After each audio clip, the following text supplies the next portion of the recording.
So I've been secretly receiving the Eucharist, even though I'm technically not supposed to, because I've only been baptized Catholic as a baby. And it was November when I decided that I wanted to join OCIA. But by that point, I wasn't allowed to join it. And now I have to wait until September.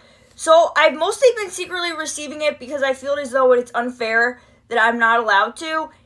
But the other part is that I'm kind of embarrassed and afraid to not receive it because then I don't want people in the church to notice that I'm not going up to receive it, and then they think that I'm in a state of mortal sin. Yesterday, I went to a Catholic retreat, and they had this thing called spiritual listening where you get to talk to a nun about things. So when I was talking to her, I revealed how I have to go through OCIA or whatever.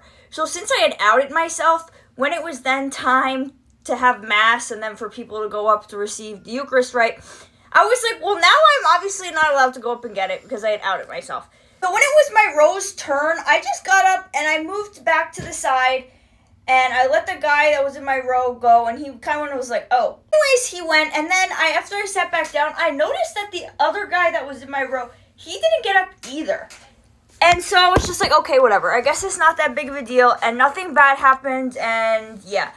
So I guess I won't receive it anymore. I didn't do this, guys, that many times because I also stopped kind of going to church because I was like, what's the point of even going to church if I can't receive the Eucharist, right? One time when I went to the church I've been going to, I go up to get it, and I think I just put out like my one hand, maybe it was this one, and whatever it was, he said I needed to do my other hand, so then I went like this, and he's like, no, both hands. So then I was like this, so it was kind of obvious that, like, obviously I didn't know what I was doing, guys.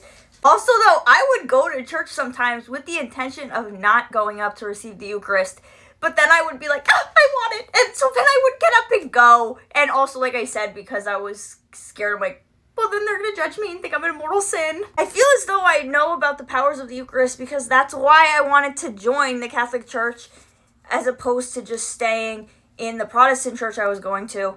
But anyways, what I'm going to do now is go back to the Episcopal Church because I'm allowed to take it there. But the thing is that I see some Catholics saying that that's not the real body and blood of Christ unless it's at a Catholic church. Experience yesterday, I learned that it is okay to not go up and receive the Eucharist, and that people aren't going to say anything mean to you that, oh, are you in a state of mortal sin, blah, blah, blah. Maybe people do think that because you don't know what people are thinking, but for the most part, probably no one is really even noticing unless maybe they're in your row, right, or they're behind you, but they probably honestly don't care. So yeah, I just have to realize that only God can judge, and I need to worry about what God thinks of me and not what other people think of me.